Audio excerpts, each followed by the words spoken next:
Welcome back. Cancer treatment and therapies have been in the news lately with some surprising breakthroughs. But with those advances come higher costs, and that could keep some patients from getting the treatment they need.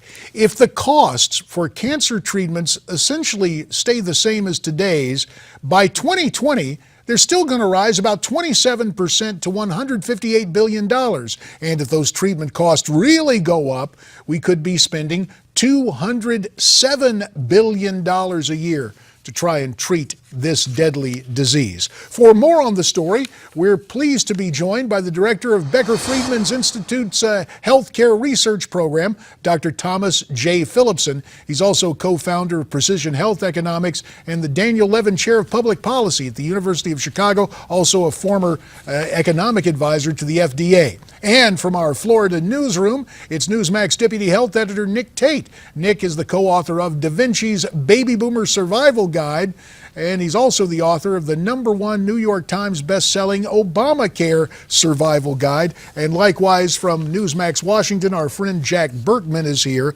And Doctor, let's start with Obamacare. Comes with a lot of new regulations. Doctor, do you believe these increasing federal regulations are blocking innovation in developing these new cancer therapies? Well, there's some of that going on, and in general, Obamacare has sort of relied heavily on payment reform that's going to cut costs, and I think we have a lot of history that has not happened in the past. So in the 80s, we had dramatic payment reforms for hospitals, how they were paid by Medicare, and nothing happened to expenditure growth. And in the 90s, we had the HMO revolution, which basically took over healthcare delivery in the US. And again, it slowed down a little bit of healthcare spending, but then it rose through it because people were upset at HMOs cutting their healthcare. Then in the 2000s, we had a bunch of reforms as well to payments, and nothing happened to healthcare spending. So I think we have a lot of history with payment reform. So if you were going to bet your house on the current form of payment reform slowing down healthcare spending, I think you're on pretty thin ice.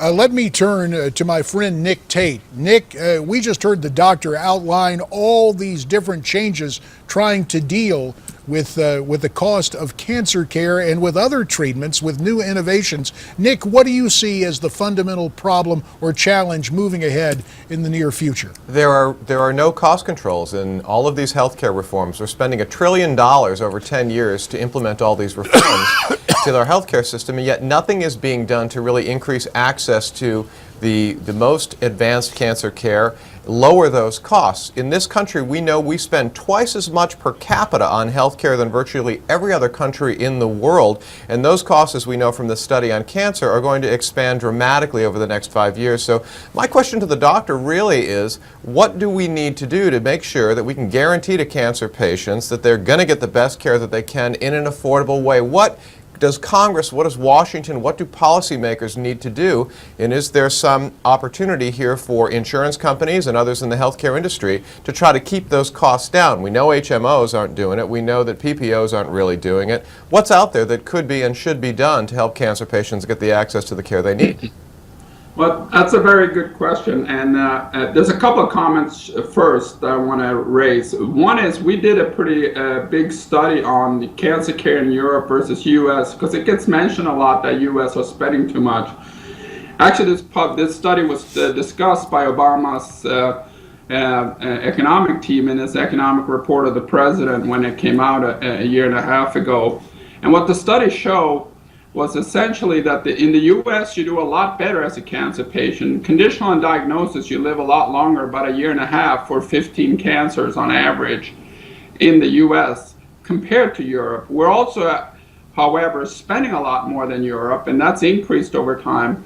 So both survival and spending has diverged between the two continents. The U.S. is living longer, but it's living even longer today than it did a couple of decades ago if you get a cancer.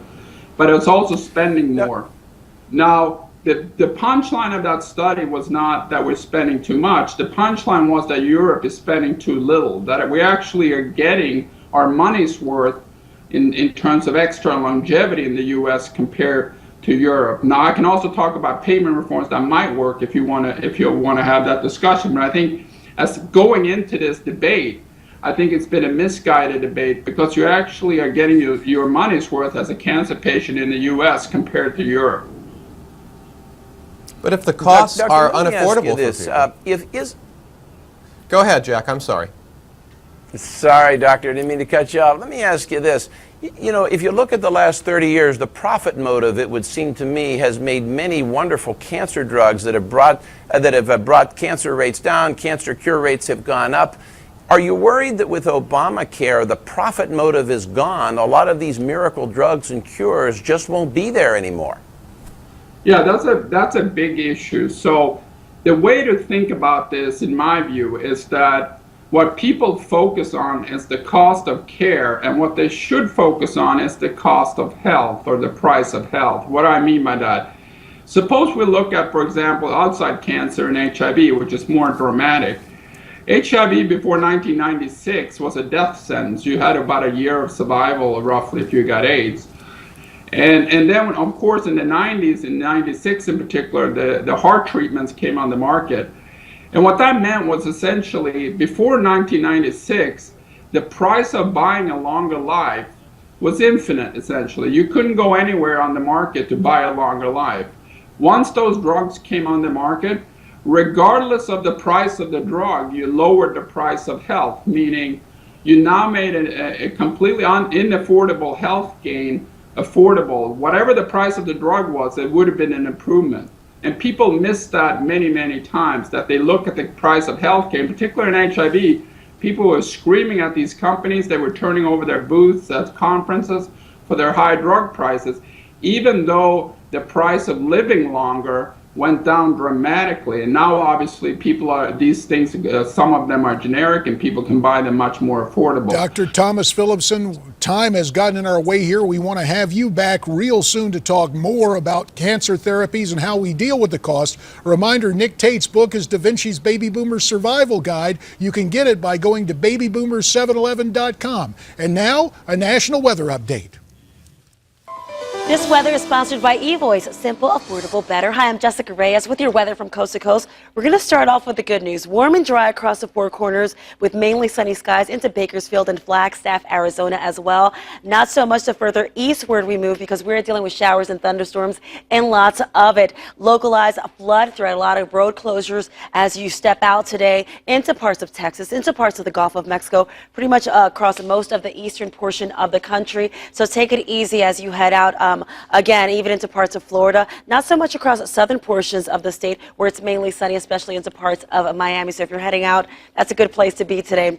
Across the northeast for today, across the Atlantic coastline, and mainly sunny with daytime highs feeling very spring-like in the 60s, even into the 70s with partly sunny skies in the city of brotherly love, Philadelphia. Here are some of your daytime highs.